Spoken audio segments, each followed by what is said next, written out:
বছরের প্রথম ৫ মাসে রেকর্ড মৃত্যু হয়েছে ডেঙ্গুতে। এবছর পরিস্থিতি আরও অবনতি হতে পারে শঙ্কা জনস্বাস্থ্য ও কীট তত্ত্ববিদদের। একই ইঙ্গিত স্বাস্থ্য অধিদপ্তরেরও।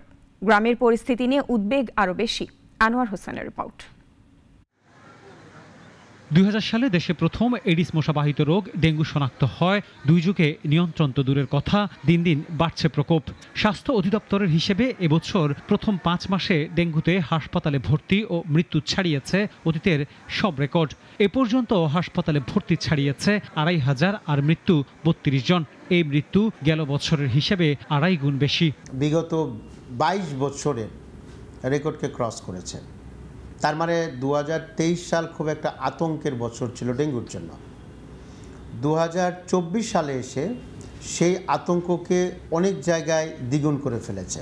২০২৩ সালে হাসপাতালে ভর্তি রোগী ছাড়ায় ৩ লাখ ও মৃত্যু ছাড়ায় ১৭০০, যা এ পর্যন্ত সর্বোচ্চ।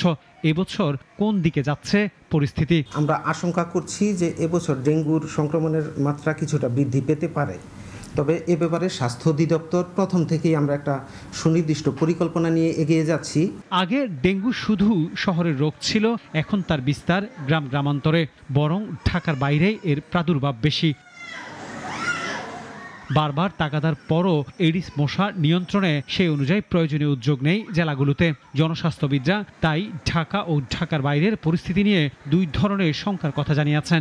একটা হলো স্বাস্থ্য মন্ত্রণালয়ের অধীন যত রকম চিকিৎসা কেন্দ্র আছে সেগুলোতে প্রস্তুতি নেওয়া, প্রশিক্ষণ দেওয়া, প্রস্তুতি নেওয়া। আর ২ নম্বর হইল যে মিনিস্ট্রি অফ লোকাল গভর্নমেন্ট তারা যাতে করে এই লার্ভা এবং মশা মারার কার্যক্রমটা দ্বিগুণ করতে পারে। গেল বছরের মতো এবার যেন স্যালাইন সংকট ও ওষুধের দাম বৃদ্ধি না হয়, সেই জন্য প্রয়োজনীয় ব্যবস্থা নেওয়ার আশ্বাস দিয়েছে স্বাস্থ্য মন্ত্রণালয়।